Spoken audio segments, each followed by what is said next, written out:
शांति। आज 27 अक्टूबर 2020 है और आज बाबा के साकार रूप से चले हुए मधुर महावाक्यों का स्पष्टीकरण देने के लिए हमारे साथ हैं आदरणीय आशा दीदी। ओम शांति दीदी। ओम शांति।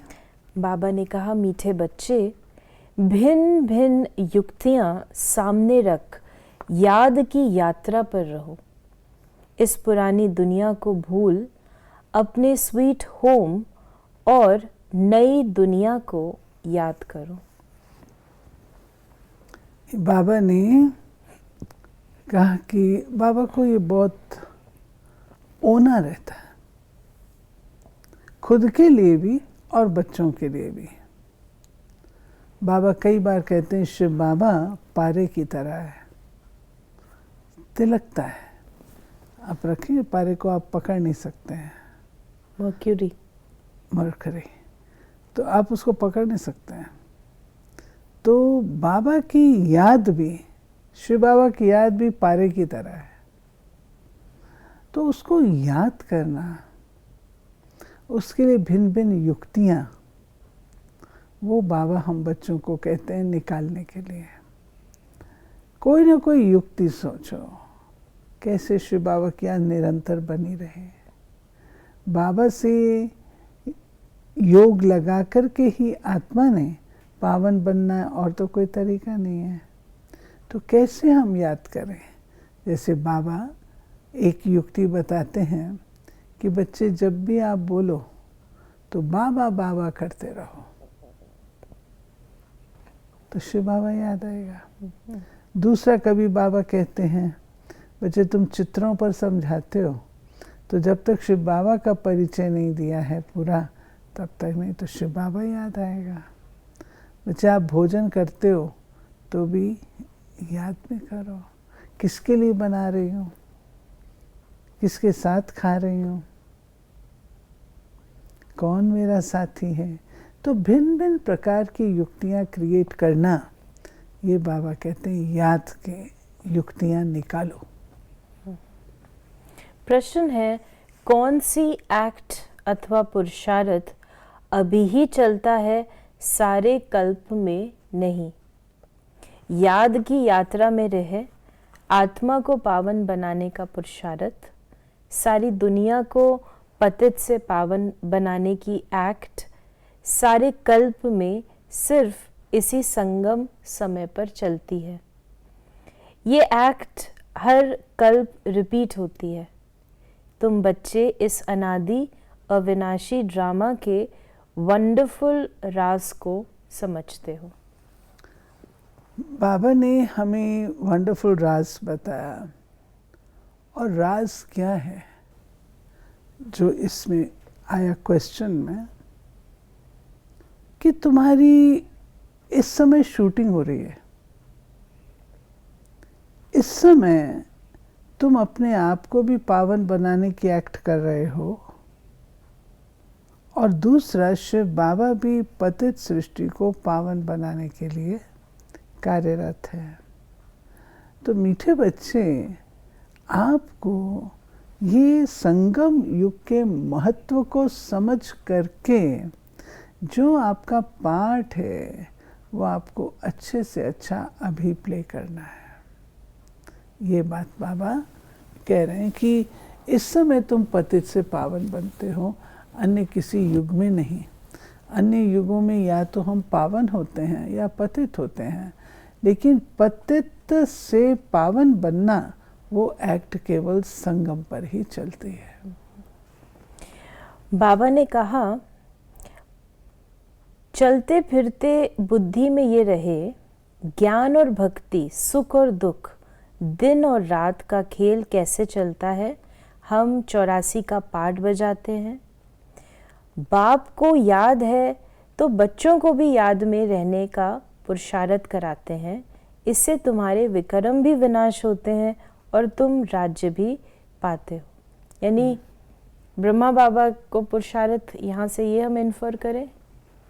ब्रह्मा तो पुरुषार्थ करते थे, क्योंकि उनका नाम ब्रह्मा तो बाद में पड़ता है ना।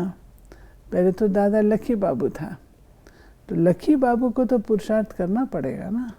आत्मा तो वह पुरानी है ना, सतयुग से लेकर कलयुग अंत तक आई है, तो पुरानी है।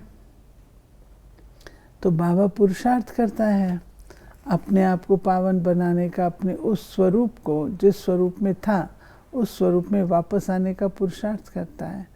और ब्रह्मा बाबा करते भी थे, वो हम लोगों ने देखा कैसे बाबा थोड़ी थोड़ी देर के बाद वो नशा, मैं कौन हूँ, वो बाबा के उसमें झलकता था। कभी कभी भाई बहने बेगर टू प्रिंस, कल जाकर के न्यू प्रिंस बनेंगे, तो खिलौने ले आते थे कुछ, तो बाबा कहता था कि ये मैं बेगर टू, यानी अभी नई प्रिंस बनने वाला हूँ, बूढ़ा शरीर है, जाके नया लेने वाला हूँ, तो बच्चे मेरे लिए ये ले आते हैं। तो बाबा को नशा रहता था, बहुत नशे में रहता था बाबा। वो नशा बाबा से पुरुषार्थ कराता था। यानी अगर हमारा पुरुषार्थ ढीला चल रहा है, यानी हमारे अंदर नशे की भी कमी है। नशे की कमी है, अपने भविष्य की सुध-बुध नहीं है।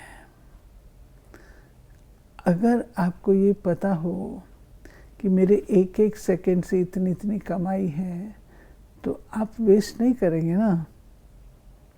वो कॉन्शियसनेस नहीं रहती है, भूल जाते हैं।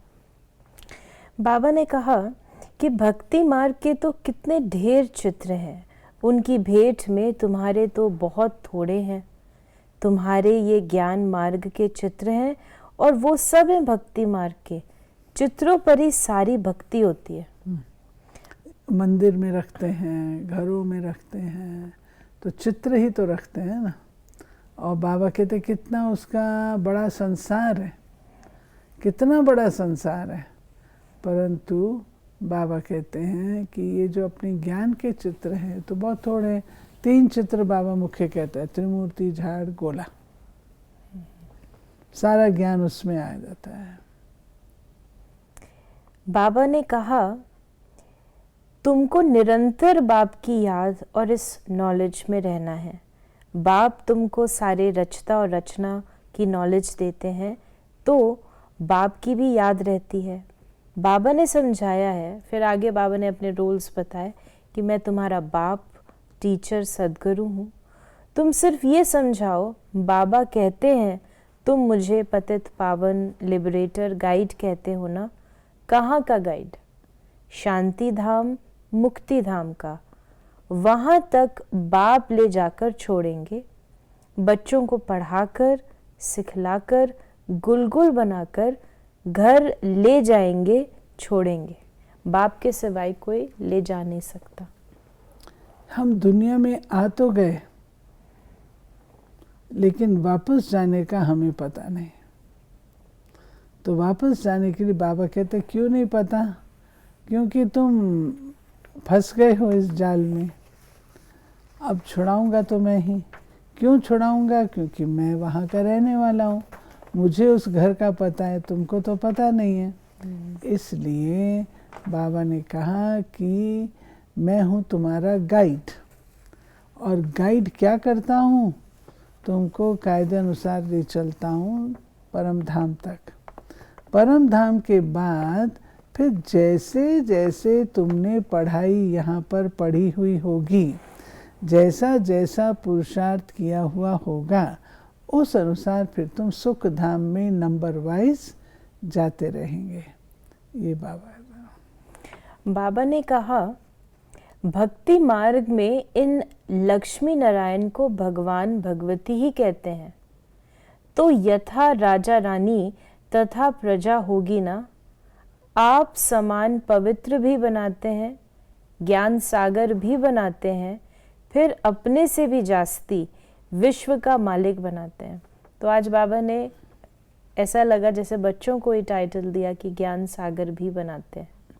मास्टर ज्ञान सागर बाबा है, लेकिन जैसे किसी का बेटा मास्टर कहलाता है ना, ऐसे ही बाबा हमको मास्टर ज्ञान सागर बनाते हैं। तुम जानते हो बाबा आया हुआ है, फिर से आदि सनातन देवी देवता धर्म स्थापन करने, जिसके लिए ही कहते हैं ये धर्म प्राय लोप हो गया, उनकी बड़ के झाड़ से ही भेंट की गई है। शाखाएं ढेर निकलती हैं, थुर है नहीं। तो इस प्रकार बाबा ने हमें झाड़ कल्प का वृक्ष भी का ज्ञान दिया। हाँ?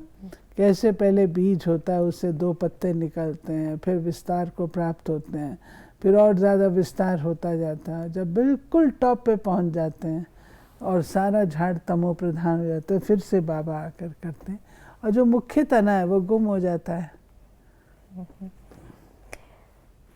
पढ़कर पढ़ाने की कोशिश करनी चाहिए। जितना जास्ती पढ़ेंगे उतना ऊंच पद पाएंगे। बाप कहते हैं मैं तदबीर तो करता हूँ, परंतु तकदीर भी होना। हर एक ड्रामा अनुसार पुरुषार्थ करते रहते हैं। बाबा कहते हैं कि मैं तो पढ़ाता हूँ, लेकिन बच्चों के अंदर पढ़ने के लिए वो तकदीर भी तो चाहिए। अगर तकदीर ही नहीं है तो क्या किया जा सकता है। ये तकदीर हम अपनी बनाते हैं। बाबा के पास जब हम आते हैं और ज्ञान का तीसरा नेत्र मिलता है, सोच समझ की शक्ति जागृत होती है, तो अपनी तकदीर बनाना शुरू करते हैं। भाग्य कोई मुफ्त में थोड़ी किसी को मिलता है, कर्म से भाग्य होता है। जब आप कर्म ऐसे करेंगे तो भाग्य प्राप्त होगा। तो तकदीर को बनाना है, तकदीर की तस्वीर तैयार करनी है। तो बाबा ने कहा आत्मा का ये तख्त है ना, जिससे ये पाठ बजाते हैं, तो बाप को भी पाठ बजाने सदगति करने के लिए तख्त चाहिए ना। बाप कहते हैं मुझे साधारण तन में ही आना है, भपका व ठाठ कुछ भी नहीं रख सकता हूँ। वो तो गुरुओं के फॉलोअर्स लोग तो गुरु के लिए सोने के सिंहासन महल आदि बनाते हैं, तुम क्या बनाएंगे? तुम बच्चे भी हो, स्टूडेंट भी हो, तो तुम उनके लिए क्या करेंगे? ये है तो साधारण ना। बाबा कहते हैं एक विशेषता है शिव बाबा की स्थापना की। आप देखेंगे शिव बाबा गुप्त, उनका रथ भी गुप्त, शिव बाबा का कार्य भी गुप्त, और गुप्त रीति से नई दुनिया की स्थापना का कार्य चलता है। तो बाबा कहते हैं कि साधारण और गुप्त ये विशेषताएं ईश्वर की स्थापना के कार्य की।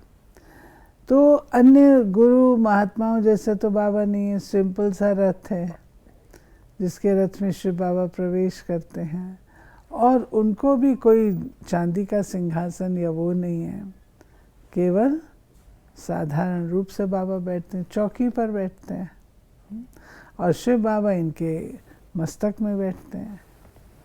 तुम जानते हो हम पुरुषार्थ कर रहे हैं सूर्यवंशी घराने में पहले पहले आने के लिए। ये है ही नर से नारायण बनने की कथा। तीसरा नेत्र आत्मा को मिलता है। और बाबा ने आज ये भी कहा है कि सृष्टि चक्र को भी याद करना है, याद की यात्रा में रहना है, पुरानी दुनिया को बुद्धि से भूलना है। सच्चाई की बात यह है कि जितना जितना हमारे अंदर नई दुनिया बसती जाएगी, नवीनता जितनी आती जाएगी, पुराना भूलता जाएगा। आप नवीन संस्कारों से काम करना शुरू करेंगे तो आपको पुराने यूज करने नहीं पड़ेंगे ना। आज का वरदान है मुरली के साज द्वारा माया को सरेंडर कराने वाले मास्टर मुरलीधर भव। मुरलियां तो बहुत सुनी है, अब ऐसे मुरलीधर बनो जो माया मुरली के आगे न्योछावर यानी सरेंडर हो जाए। मुरली के रास का साज अगर सदैव बजाते रहो तो माया सदा के लिए सरेंडर हो जाएगी। माया का मुख्य स्वरूप कारण के रूप में आता है।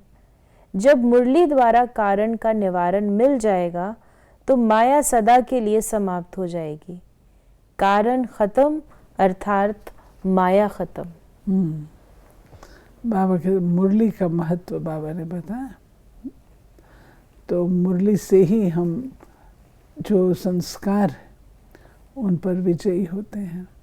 तो माया माया कहने से तो कुछ नहीं होगा। माया आ गई, माया आपके अपने तो कमज़ोर संकल्प होते हैं और तो कुछ नहीं होती। और कमज़ोर संकल्प क्यों आते हैं? जबकि आप ज्ञान युक्त बुद्धि में नहीं होते हैं। बुद्धि जो है आपकी दूसरे प्रकार से चल रही है।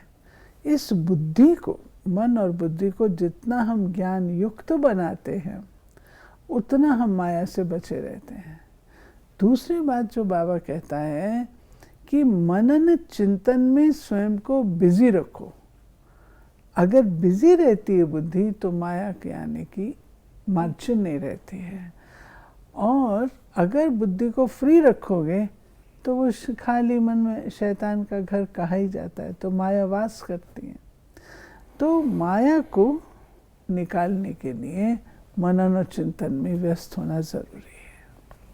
स्लोगन है आज का, अनुभवी स्वरूप बनो तो चेहरे से खुश नसीबी की झलक दिखाई देगी। अनुभवी स्वरूप बनो तो चेहरे से खुश नसीबी की झलक दिखाई देगी। ये बाबा कहते हैं खुश नसीब व्यक्ति, खुश नसीब, खुशनुमा, जिसको अपने भाग्य का नशा है तो वो चेहरे पर तो दिखाई देगा, खुशनुमा चेहरा होगा।